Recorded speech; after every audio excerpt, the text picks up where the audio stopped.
prodigio, una persona que posee una cualidad en grado extraordinario. En la historia del culturismo, algunos nombres han alcanzado tal estatus, pero hay uno que sobresale por encima de todos. Ronnie Coleman. Ronnie Coleman! Ronnie Coleman, they call him the king. The Bible was wrong. On the seventh day, God didn't rest. On the seventh day, God created Ronnie Coleman. Grabado en la historia como el rey del culturismo, con un impresionante récord de 8 títulos de Mr. Olympia, Ronnie Coleman alcanzó la cúspide de este deporte, convirtiéndose en un símbolo de fuerza sobrehumana, dedicación inalterable y considerado por muchos el mejor culturista de la historia. Sin embargo, cuando los aplausos se desvanecieron y las luces del escenario se apagaron, quedó al descubierto el alto precio de su grandeza. Y detrás de esa leyenda de gloria y triunfo, se escondía una historia marcada por dolor y sacrificio absoluto.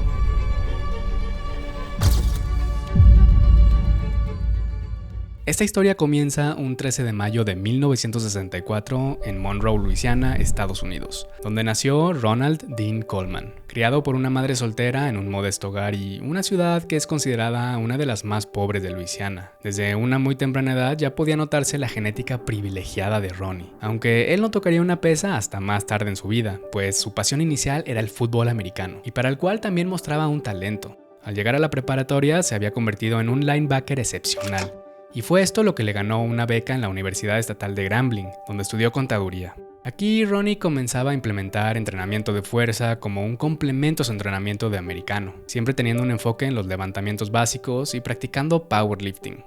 A pesar de que el sueño de Ronnie desde muy pequeño había sido convertirse en jugador profesional de fútbol americano, esto no fue suficiente para ser reclutado en un equipo profesional, por lo que su carrera en este deporte sería breve.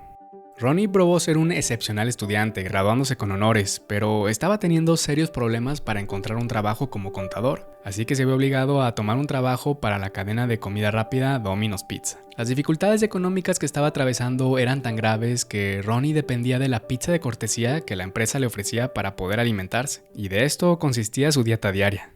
Las cosas no cambiarían hasta un día en el que un anuncio de trabajo del departamento de policía llamó la atención de Ronnie, y pensó que este podría ser un trabajo divertido. Así que decidió ingresar a la Academia de Policía y en 1989 se integró al Departamento de Policía de la ciudad de Arlington, Texas, para el cual sirvió hasta el 2004. Incluso cuando Ronnie ya había ganado varios títulos de Mr. Olympia, seguía trabajando como policía. Un compañero de trabajo le sugirió que se metiera a entrenar al gimnasio Metroflex, el cual era propiedad de un culturista amateur llamado Brian Dobson. Cuando Dobson vio a Coleman, supo inmediatamente que estaba frente a un espécimen, con una genética de 1 en 1.000.000.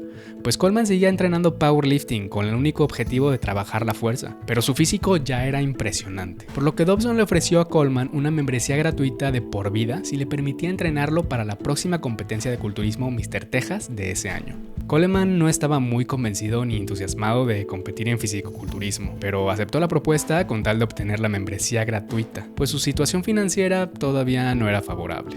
I just wanted a free membership because I was poor back then and I couldn't, afford to pay for a gym membership. Coming from Domino's Pizza, where I had to eat pizza every day to survive because I didn't make that much money. Así, Dobson comenzó a entrenar a Ronnie con un enfoque de fisicoculturismo y también aconsejarle que adoptara una dieta alta en proteína. Las ganancias musculares se incrementaban a una velocidad que Dobson jamás había visto antes. Coleman cumplió su parte del trato e ingresó al Mr. Texas de 1990. Ganó el primer lugar tanto en la categoría de peso pesado como en la absoluta, y derrotando también al propio Dobson. Ronnie y Brian Dobson se convirtieron en grandes amigos, inclusive Dobson continuaría entrenando junto a Ronnie por muchos años más. Aparte de que a Dobson se le considera ser el responsable de haber descubierto a Ronnie Coleman, siendo un personaje esencial en esta historia. Ese mismo año Ronnie participaría en el campeonato de Texas de la NPC, donde se llevó el primer lugar nuevamente, y tan solo un año más tarde se convertiría en profesional, ganando el campeonato mundial amateur. Sin embargo, esta racha de victorias no duraría mucho. Cuando Coleman debutó en las competencias profesionales en el año 92, se dio cuenta rápidamente que el nivel aquí era extremadamente alto, pues quedó en cuarto lugar en los nacionales de la NPC, 11º en el Chicago Pro, 14º en la Noche de Campeones y en el Mr. Olympia de ese año ni siquiera calificó. Aquí ya se estaba enfrentando contra algunos de los mejores competidores de la época, como Kevin LeBron, Flex Wheeler, Chris Cormier y Paul DeMaio. En 1993, Ronnie compitió en 4 shows profesionales, logrando el 4º lugar en una ocasión y 3 sextos puestos. 1994 fue muy similar, con 2 terceros lugares y un 4º puesto en distintas competencias profesionales. Y para la Olimpia de ese año quedó en la posición 15 de 23 competidores. Coleman estaba teniendo serios problemas, sentía que por alguna razón su progreso estaba siendo mucho más lento que algunos de los demás competidores, pues hasta este punto no había ganado ni una sola competencia profesional. Lo que no sabía es que estos competidores tenían un arma secreta, una ventaja competitiva sobre él. Para poner las cosas en perspectiva y dimensionar la anomalía genética que era Ronnie Coleman, consiguió ser el número 15 mejor culturista del mundo sin utilizar ni un anabolizante ni sustancia química, y en una de las eras más competitivas en la historia de este deporte. Pero en 1995, una conversación con Flex Wheeler lo cambiaría todo.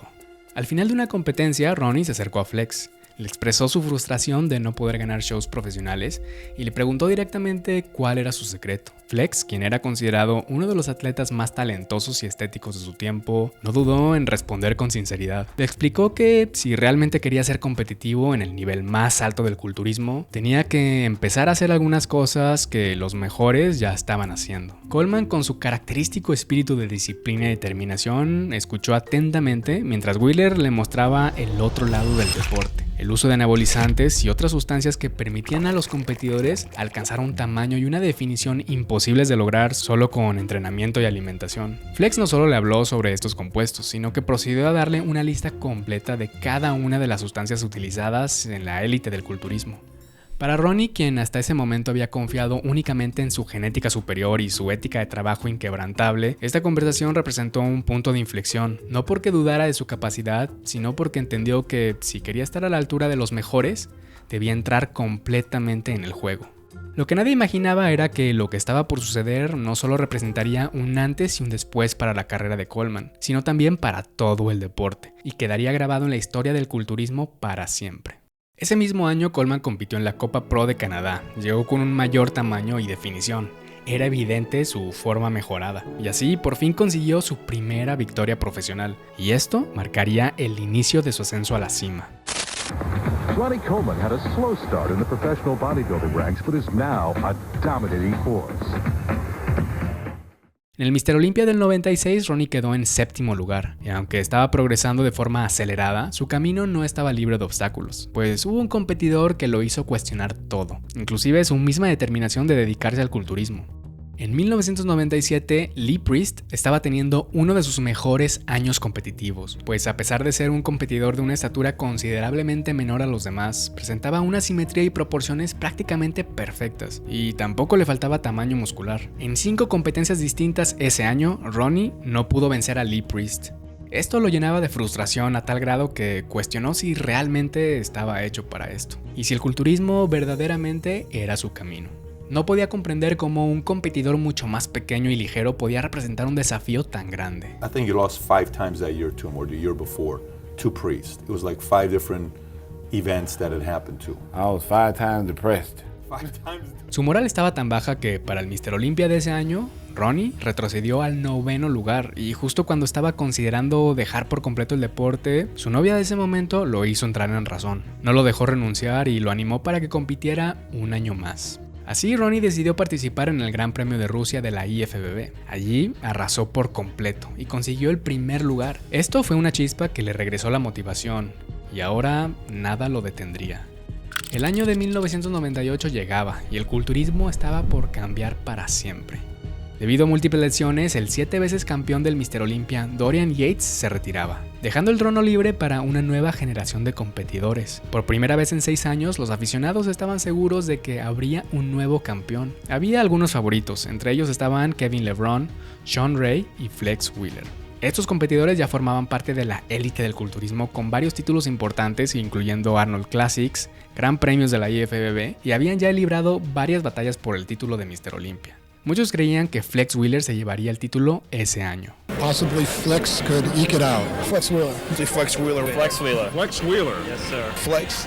Probably Flex Wheeler. Flex. Flex Wheeler.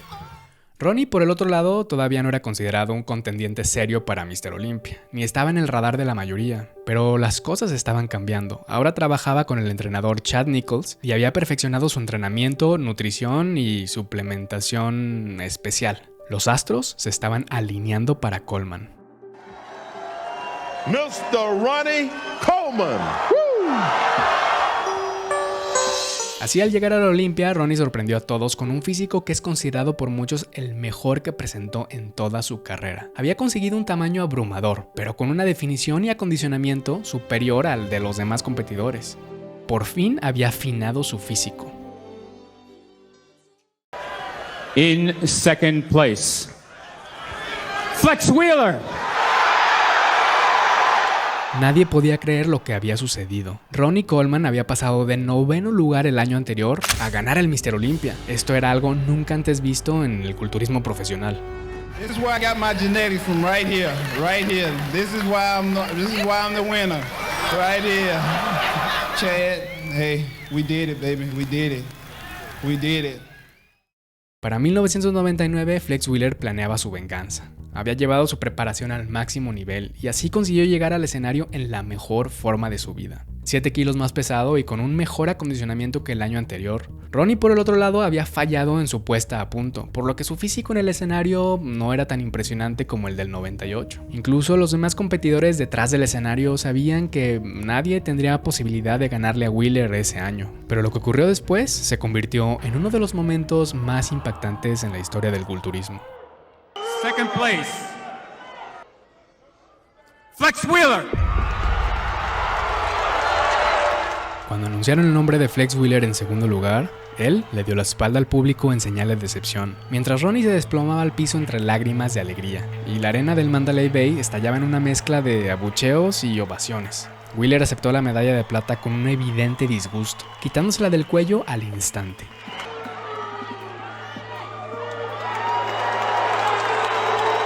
Ronnie Coleman había hecho lo imposible, y a partir de ahí seguiría ganando prácticamente cada una de las competencias en las que se presentaba, incluyendo el Mr. Olympia del 2000, consolidándose como una fuerza dominante en el culturismo. Fue un verdadero campeón de batalla, compitiendo en todo el mundo y derrotando regularmente a Wheeler, LeBron, Sean Ray y Chris Cormier.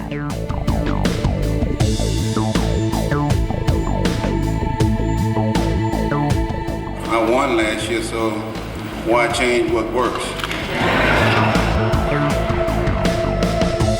Pero a medida que su dinastía crecía, la competencia se volvía cada vez más dura. Ronnie comenzó el 2001 ganando el Arnold Classic, siendo la única vez en la historia en que un actual Mr. Olympia se llevara este título. Sin embargo, esto resultaría ser un error, ya que ese mismo año apenas logró retener su corona en una de las Mr. Olympias más controvertidas. Y este sería el inicio de una de las rivalidades más icónicas en la historia del culturismo. Apenas 3 años después de su debut profesional, un joven Jay Cutler sorprendió al mundo entero al no solo desafiar a Ronnie Coleman, sino incluso a superarlo en ciertos momentos sobre el escenario. Cutler llevó al campeón al límite, y hasta el día de hoy muchos creen que Ronnie debió haber quedado en segundo lugar aquella noche, especialmente después de que Cutler lo venciera en puntuación en la ronda preliminar. Ronnie subió al escenario el primer día con el abdomen distendido y fuera de forma. Más tarde revelaría que había sufrido una severa deshidratación la mañana de la competencia, mientras que Cutler llegó seco, con buen tamaño y una definición impecable, lo que lo colocaba por delante en la tabla de posiciones. Sin embargo, todo cambió en la segunda noche, cuando Ronnie apareció completamente transformado. Su abdomen hinchado había desaparecido y su densidad muscular era evidente, justo lo suficiente para imponerse a su joven rival. In the moment of truth, Ronnie Coleman, 4-time Mr. Olympia, Jay Cutler, first-time runner-up and $60,000 richer, as Ronnie Coleman, known for his trademark drop. Finalmente, Ronnie logró una victoria ajustada en una decisión muy discutida. Era la primera vez que se le veía vulnerable desde el 98. En el Olympia del 2002, Ronnie volvió a derrotar a Kevin LeBron para llevarse el título, pero una vez más, la decisión de los jueces ocasionaba controversia, pues Kevin LeBron había presentado un físico impecable. Aunque Ronnie ganara el título, sabía que algunos competidores le estaban pisando los talones y sentía que estaba perdiendo dominancia, especialmente porque la opinión del público favorecía a otros contendientes. Coleman sabía que tenía que hacer algo para distanciarse de todos los demás competidores y mantener su posición como una fuerza imparable en el deporte. Así que se puso a trabajar, entrenando más pesado y con mayor intensidad que nunca.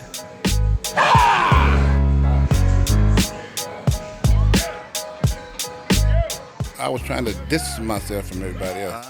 So I kept getting bigger and bigger, so nobody would catch up with me.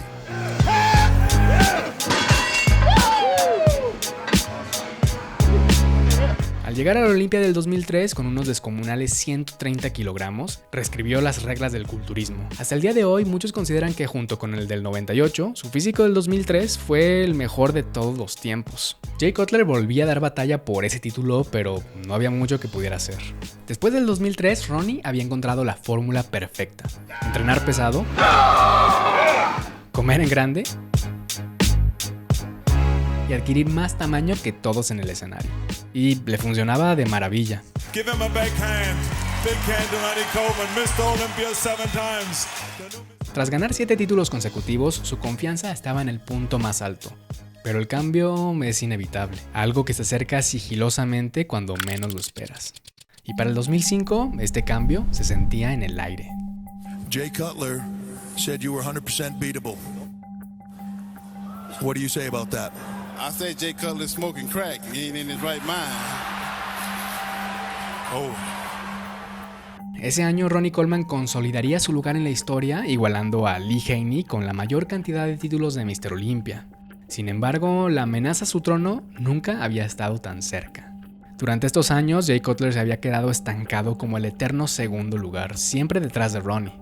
La gente comenzó a asumir que ese era su límite. Era respetado, muy querido y un favorito de los aficionados, pero nadie creía realmente que pudiera vencer a Coleman. Lo que nadie sabía es que la historia se repetiría, y el 2006 de Jay Cutler sería un reflejo del 1998 de Ronnie Coleman.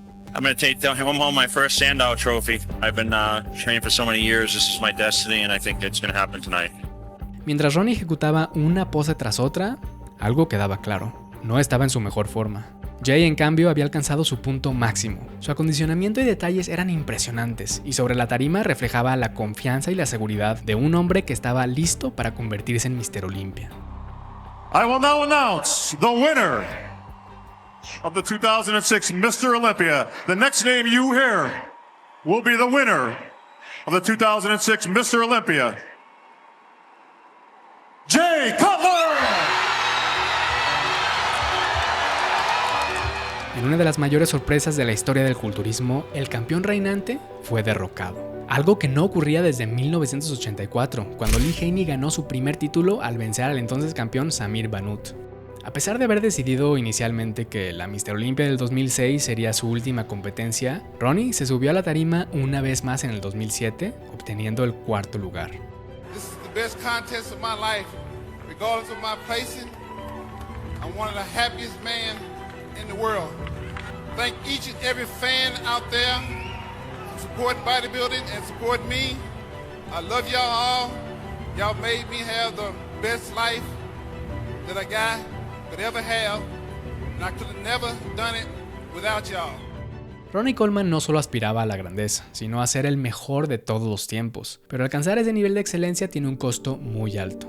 Años de entrenamientos brutales, levantamientos récords y llevar su cuerpo al límite absoluto, finalmente le pasaban factura. Y para empeorar las cosas, llevaba 10 años entrenando con una hernia discal, una lesión grave que en casos extremos puede causar parálisis. Ronnie, en su afán por seguir acumulando victorias, había ignorado el intenso dolor en su espalda durante años.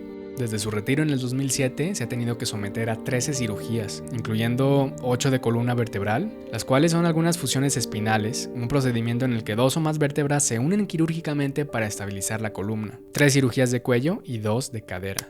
Si bien estos procedimientos aliviaron temporalmente su dolor, también presentaron enormes desafíos, pues dejaron a Ronnie con una movilidad limitada. Un hombre cuya vida estuvo definida por hazañas de fuerza sobrehumana, ahora enfrentaba la desgarradora realidad de luchar para realizar incluso las tareas más básicas del día a día. Sin embargo, lejos de sentirse deprimido, Ronnie siempre se ha caracterizado por mantener una actitud inquebrantable. Cuando le preguntan si se arrepiente del sacrificio que hizo por el culturismo, su respuesta es siempre la misma: lo haría todo de nuevo sin dudarlo. De hecho, menciona que su único arrepentimiento es no haber sacado 3 o 4 repeticiones más cuando levantó 800 libras en sentadilla por 2 repeticiones. I feel sorry that it happened, but I don't think Ronnie feels sorry about it. Because you know what? He just did what he had to do to be the greatest bodybuilder of all time. And he will go down in history as the greatest bodybuilder of all time. La profunda influencia del Rey en la comunidad del culturismo sigue más viva que nunca. Su mensaje de resiliencia y fortaleza ha seguido inspirando a personas de todas las edades y disciplinas. Continúa siendo una de las figuras más queridas de este deporte. La historia de Ronnie Coleman no es solo una de ascenso y triunfo, sino un relato de resiliencia, transformación y un legado inspirador que continúa encendiendo la pasión de innumerables atletas en todo el mundo. Lightweight baby.